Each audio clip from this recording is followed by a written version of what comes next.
Hello, I'm Xavier Cloud, and today I'll be presenting on poverty and educators, as public school teachers are paid way too less money.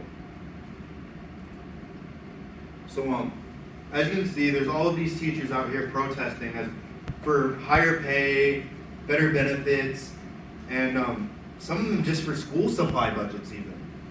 So if we take a look at teachers' pay versus the cost of living, you'll see that 34 out of 50 states pay teachers starting off $3,000 to $12,000 less than the price of living for that state. And if you look up the median for that state, what you'll find is it is higher or closer to the cost of living, but a lot of that is due to the fact that teachers are incentivized and get raises based off of how long they teach and how high their test scores are. So if teachers in their first 1 to 3 years of teaching don't have the opportunity to bargain their pay boost, let alone have the longevity of getting the pay increases from working so long.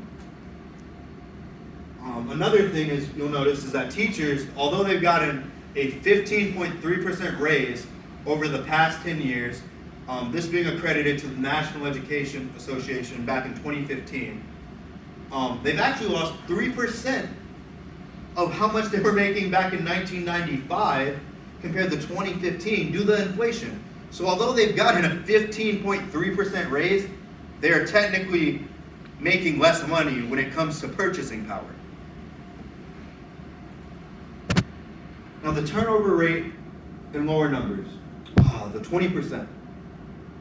So not only are teachers making 15 to 20% less than other people with 4-year degrees and similar first career fields, what they're also seeing is that 20% of teachers leave the teaching field. That means 1 out of every 5 teachers just decides that they're going to do a different career to make more money, which is ridiculous.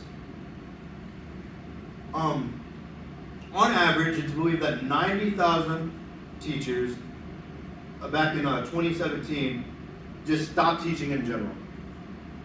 Just because we don't know if that's because of retirement or what it is, but they just stopped teaching in general. So now we're at women in the workforce. If you look into the sociology side of things, you'll see that teaching was originally a female career. And as women nowadays are looking to, rock business suits and do things that they couldn't do before, yes, the women empowerment movement is great, and I support it. But some researchers believe this could also be a cause of the decrease in teachers, is that being it was a female predominantly job, and now instead of being a science teacher or a math teacher, you can be a mathematician or a biologist or a chemist.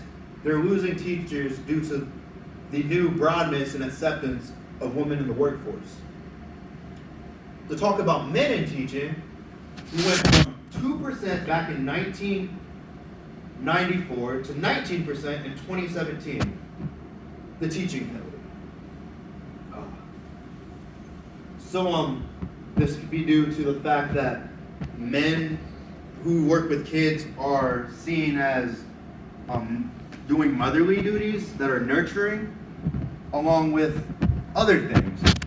Another fun fact that's 4 to 19% is the fact that teachers are making 4 to 19% less than teachers in other fields. Again, accredited to the Learning Policy Institute in 2017. Myths behind teaching. Teachers get paid so low because they have summers off, right? No. National Education Association of 2018 stated that coaches,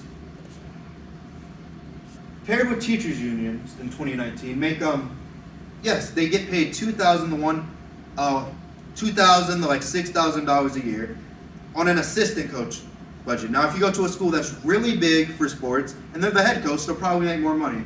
But my high school assistant football coach in high school, Eric Tippy, he made $2,100. And think about that. Think about everyone who played sports or did an extracurricular activity. In the summer, we had 2-a-days. That's 8 hours a day and an hour break in between. top of, for half the school year, we had 4 hours of practice every day. It's a lot of work, $2,100, that's what it gets you. On the arts, teachers have summers off. Arts teachers are always programming new music. Arts teachers are getting their art students who want to pursue a career in art bigger connections within the community to build a portfolio. Along with, if you go to a big school, you might have performances over the summer.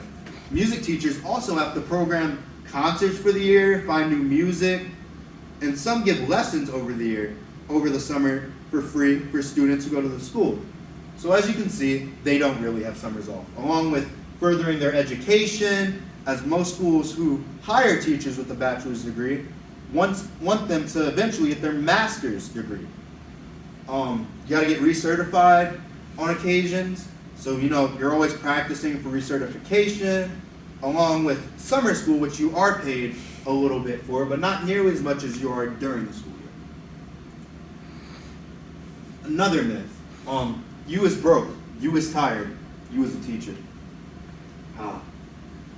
Teachers only have a 6 to 8 hour workday. That's not necessarily true.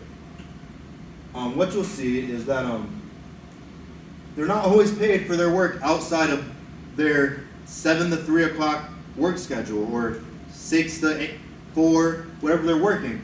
Because, do you need help after school? They have to help you with that. A teacher wrote you a detention and you're upset with them? They still have to stay for that. On top of the fact they have to grade papers outside of class, they have to plan lessons. If you turn in something late, they have to grade that for you, which they don't have to do, but a lot of them do out of the kindness of their heart. And it's stressful. Think about all the extra work they have to do outside of their job. This isn't a 5 to 8 job or a 9 to 5. It's all the time. Weekends, holidays, they're always grading and preparing for new things. And this brings me to families. What if teachers have families or kids? They have to spend just as much time as they spend with you guys with them, but they don't get to because they have to grade papers, they have to program assignments, and all this other stuff. These are just things that teachers aren't compensated for. Now, the gender effect on teaching. Teaching is primarily a pink-collar job. What's that mean? Means is most teachers are indeed female. And what you'll see is that the older the students get, the more increase you see in male teachers. As we touched on earlier, men who work with young children in today's society is weird and strange due to social norms that we've constructed. So what we'll see is in elementary school, there's very little male teachers. In middle school, it slightly goes up, and in high school, it goes up even more. And the pay gap within the pay gap, even though teachers get paid less than most four-year degrees, female teachers still make less money. This is partially due to schools wanting to be diverse and having teachers who are male, or for my example, when I was going to be a teacher, a black male teacher, I would have never had an issue finding a job because I brought so much diversity to the school. So ideas, how can we fix this? The Equity Project, it is a school in New York. They pay teachers $125,000 annually with retirement and health benefits. How? How do they manage to do that? Well, what they did is they cut out a lot of unnecessary administrative jobs, such as vice principals, assistants to the vice principals, assistants to the principal, secretaries, and brought it down to the bare minimum of what they needed to run. And what they'll find is that not only does teachers' morale go up, that the knowledge of the students and their enjoyment in classes go up. And this is shown as they are currently ranked back in 2018 as 6th in the state for test scores. And they were still on the rise every year. So what do we go from now? What is our end game? We can either pay teachers more now and save the profession, make it prestigious again, because who do you want teaching your kids? I want the best of the best for mine. And that's what we have to do by paying teachers more. Make it prestigious. A bad saying is those who can do and those who can't teach. And that's bad. So and our only other option is wait until the workforce dies out and there aren't any more people who want to be teachers, And then we go back to the option 1. Pay teachers more now and save the profession. I'm Zay Cloud. This is my presentation. Thank you.